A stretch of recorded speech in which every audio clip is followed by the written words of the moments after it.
नमस्कार. आकाशवाणी औरंगाबाद केंद्राच्या सायंकालीन बातमीपत्रात मी वैभवी जोशी आपलं स्वागत करते.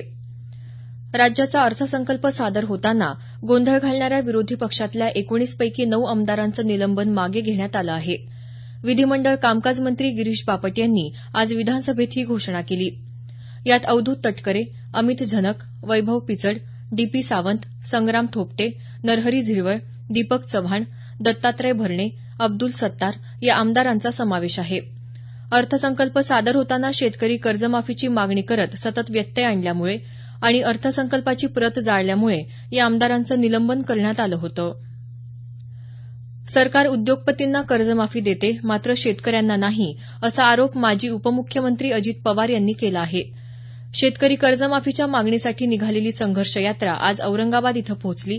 त्यावेळी झालेल्या सभेत ते बोलत होते. काँग्रेस, राष्ट्रवादी काँग्रेससह सर्व विरोधी पक्ष या यात्रेत सहभागी झाले आहेत.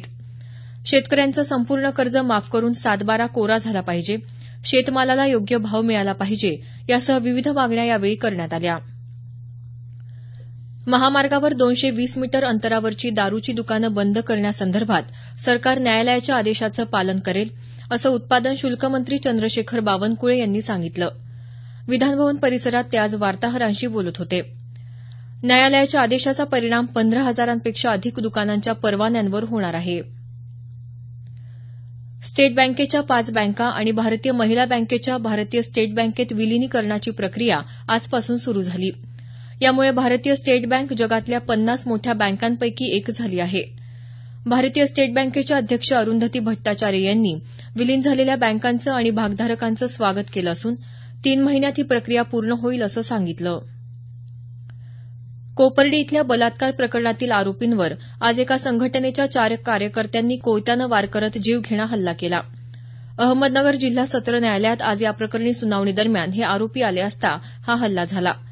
हल्लेखोरांना अटक करण्यात आलं असून यावेळी एक पोलीस जखमी झाल्याचं आमच्या वार्ताहरानं कळवलं आहे. यंत्रमाग क्षेत्राला चालना मिळण्यासाठी अनुदानात 30% वाढ केली असल्याचं केंद्रीय वस्त्रोद्योग मंत्री स्मृती इराणी यांनी सांगितलं. ते आज भिवंडी इथं यंत्रमाग उद्योगासाठी आखलेल्या पॉवरटेक्स इंडिया या देशव्यापी योजनेच्या उद्घाटन प्रसंगी बोलत होत्या.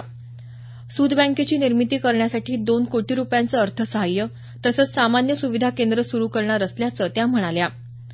राज्यातल्या यंत्रमागाला वीज दरातील सवलत वाढवण्यासाठी योजना आखली असल्याचं मुख्यमंत्री देवेंद्र फडणवीस यांनी यावेळी सांगितलं. सरकारी कर्मचारी अधिकाऱ्यांना अधिक संरक्षण देण्यासाठीच्या विधेयकाला आज विधानसभेत सत्ताधारी पक्षाच्या सदस्यांनी विरोध केला. या विधेयकावर रात्री उशिरापर्यंत चर्चा केली जाईल असं विधिमंडळ कामकाज मंत्री गिरीश बापट यांनी म्हटल्यावर त्याला विरोध करत सदस्यांनी गोंधळ घातला.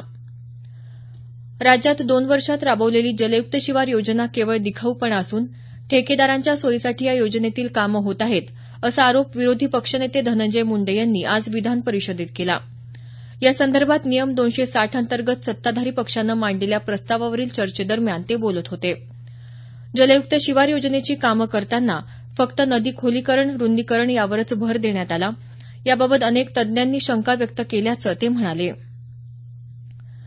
उस्मानाबादचे खासदार रवींद्र गायकवाड यांच्यावर एअर इंडियाच्या कर्मचाऱ्याला मारहाण केल्याप्रकरणी विमान कंपन्यांनी घातलेली बंदी मागे घ्यावी या मागणीसाठी आज शिवसेनेच्या वतीनं मुरुम रोडवर रास्ता रोको आंदोलन करण्यात आलं. सरकार, एअर इंडिया तसंच इतर खासगी विमान कंपन्यांनी याबाबत निर्णय घेतला नाही तर अजून तीव्र आंदोलन करण्याचा इशारा यावेळी देण्यात आला. अंमलबजावणी संचालनालयानं 300 खोट्या कंपन्यांच्या शोधासाठी मुंबई, दिल्ली, अहमदाबादसह देशभरात 100 ठिकाणी छापे घातले. खोट्या कंपन्यांच्या विरोधातील मोहिमेत एकाच वेळी 16 राज्यात करण्यात आलेली ही मोठी कारवाई असल्याचं अधिकाऱ्यांनी पीटीआयला सांगितलं. मुंबईतील छाप्यात महत्त्वपूर्ण माहिती हाती आल्याचं वृत्त आहे. उद्या देशभरात राष्ट्रीय पल्स पोलिओ लसीकरण मोहीम राबवण्यात येणार आहे.